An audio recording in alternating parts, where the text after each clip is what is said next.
ఇలా నీళ్లు వంచడానికి సిద్ధంగా ఉన్నటువంటి బ్రిజేష్ కుమార్ ట్రిబ్యునల్కు కానీ కేంద్ర ప్రభుత్వానికి కానీ కేంద్ర నీటిపారుదల మంత్రికి కానీ మన నీళ్లు దొబ్బిపోదామనుకునే స్వార్థ శక్తులకు కానీ ఒక హెచ్చరిక ఈ నల్లగొండ చలో చలగొండ నల్గొండ సభ. ఇది ఏ ఒక్కరికో ఒక వ్యక్తికో కొద్ది మంది గురించో పిటికడ మంది గురించో సభ కాదు. ఖమ్మం, నల్గొండ, మహబూబ్ నగర్, రంగారెడ్డి, హైదరాబాద్ ఈ 5 జిల్లాల ప్రజల యొక్క జీవన్మరణ సమస్య జరుగుతున్న చూసిన తర్వాత చాలా బాధపడ్డాం. మీ అందరి ఆశీస్సులతోని ఉద్యమాన్ని విజయం చేసినాం, రాష్ట్రం తెచ్చుకున్నాం. మీ అందరి దీవెనతోని 10 సంవత్సరాలు ఈ గడ్డను నేను పరిపాలన చేసిన. నేనేం తక్కువ చేయలే. ఎక్కడో పోయిన కరెంటుని తెచ్చి నిమిషం పాటు కూడా కరెంటు పోకుండా మీ అందరి కరెంట్ సప్లై చేయించినాం. ప్రతి ఇంట్లో నల్లా పెట్టి మంచినీళ్ళు తీసుకొచ్చుకున్నాం. ఒకనాడు ఆముదాలు మాత్రమే పండిన నల్లగొండలో, బత్తాయి తోటలతో బతికిన నల్లగొండలో లక్షల లక్షల టన్నుల వడ్లు పండించేటువంటి పరిస్థితులు తెచ్చుకున్నాం. అంతకుముందు లేని నీళ్లు యాడికెళ్ళి వచ్చినాయి, ఎట్లా వచ్చినాయి అంటే దమ్ము కావాలి, చేసే ఆరాటం ఉండాలి. ఇది నా ప్రాంతం, నా గడ్డ, నా ప్రజలు అనే ఆరాటం ఉంటే ఎట్లన్నా చేసి సాధించుకొని రావచ్చు. కృష్ణా జలాల కథ మీకు ఒక 4 నిమిషాలు చెప్తా, దయచేసి మీరు సైలెంట్గా ఉంటే మీకు అర్థమవుతుంది. ఇలా ఏమి ఏరాపేరు లేదు. ఆనాడు కొట్లాడినాం, రాష్ట్రం కోసం కొట్లాడినాం. ఆ రోజు జలసాధన ఉద్యమంలో మండలానికి ఒక బ్రిగేడియర్ వచ్చి నెల 15 రోజులు తిరిగి ప్రజలను చైతన్యం చేసినాం.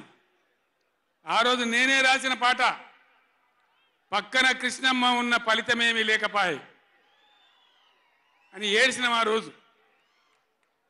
ఈరోజు గోదావరి కృష్ణ కలిపి బ్రహ్మాండంగా నీళ్లు తెచ్చుకునే ప్రయత్నాలు చేసుకుంటా ఉన్నాం. దగ్గర పడ్డాయి. భువనగిరి దగ్గర బస్వాపురం ప్రాజెక్ట్ కంప్లీట్ అయింది. డిండి ప్రాజెక్ట్ కంప్లీట్ కాబోతా ఉంది. పాలమూరు ఎత్తిపోతల కోసం నోళ్లు తెరుచుకొని చూస్తూ ఉన్నారు దేవరకొండ, మునుగోడు వగైరా ప్రాంతాల ప్రజలు. పైన పాలమూరు ఎత్తిపోతలు అయితే పాలమూరుతో పాటు రంగారెడ్డి, వికారాబాద్ జిల్లాల ప్రజలు చూస్తూ ఉన్నారు మాకు ఎప్పుడు వస్తే నీళ్ళని. 80% పనులు పూర్తయినాయి. ఎవ్వరు సహకరించకున్నా ఇదే కాంగ్రెస్ మరియు ఇతర పార్టీల నాయకులు 100ల కొద్ది కేసులు వేసినా ఈ 10 ఏళ్ళు పంటి బిగున్న ఒంటి బిగున్న కొట్లాడుతూ అటు కేంద్రంతో కొట్లాడుతూ ముందుకు తీసుకొని పోయినాం. ఆనాడున్న కాంగ్రెస్ గవర్నమెంటు, తెలంగాణ ఇచ్చిన కాంగ్రెస్ గవర్నమెంటు ఆ రోజు ఒక్క ఏడాది కోసం తాత్కాలికంగా సర్దుబాటు చేసుకోండి, ఆ తర్వాత ఎవల వాట వాళ్ళకు వస్తుందని చెప్పింది. ఆనాడుగా బిల్లు పాస్ కావాలి, తెలంగాణ రావాలి, ఇది ఒక ఆటంకం కాకూడదని సరే కానివ్వండి తర్వాత చూసుకుందామని చెప్పినాం. ఆ తర్వాత ఢిల్లీలో పోయి మోడీ ప్రభుత్వం వచ్చింది. వాళ్ళని ఎన్ని 100ల ఉత్తరాలు రాసినాం. అయ్యా మేము మునిగిందే నీళ్ళల్లో నాశనం అయిపోయినా, మా బతుకులు ఆగమైపోయినాయి, వెంటనే నీళ్ళ పంపిణీ చేయండి, ట్రిబ్యునల్కి వేయండి అని అడిగినాం. వేయలే. వేయకపోతే సుప్రీంకోర్టుకు పోయినాం. సుప్రీంకోర్టుకు పోయి తగాదా పెట్టినాం. ఆ తర్వాత కూడా వేయలే. తర్వాత ఒక రోజు మళ్ళీ మీటింగ్ జరిగితే నేను గట్టిగా నిలదీస్తే మీరు కేసు బంద్ చేయండి, మేము ట్రిబ్యునల్కి ఇస్తామని చెప్పినారు. సరే మంచి మాట ఇచ్చేటోళ్ళు వాళ్ళు కాబట్టి, కేంద్ర ప్రభుత్వం కాబట్టి కేసు విత్డ్రా చేసుకున్నాం.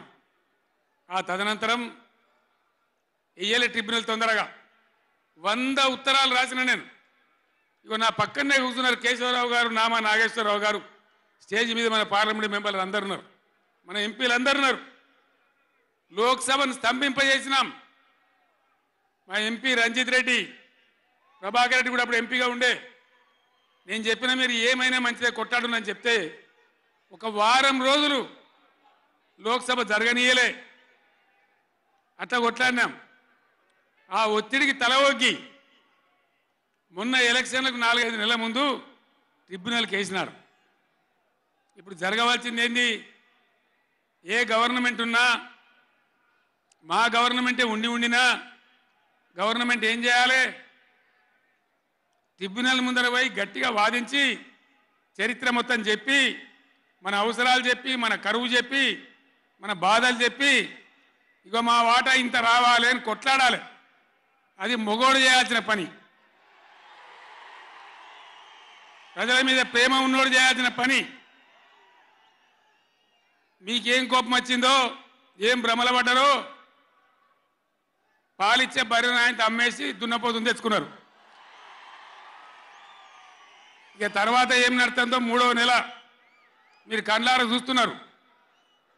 చిన్న చిన్న విషయాలు పర్వాలేదు, కానీ మన జీవితాలనే దెబ్బకొట్టేటువంటి కృష్ణా జలాలు కేఆర్ఎంబి అంటే కృష్ణా రివర్ మేనేజ్మెంట్ బోర్డుకు భద్రపల్లాగబోయి అప్పచెప్పినారు ఈ గవర్నమెంట్.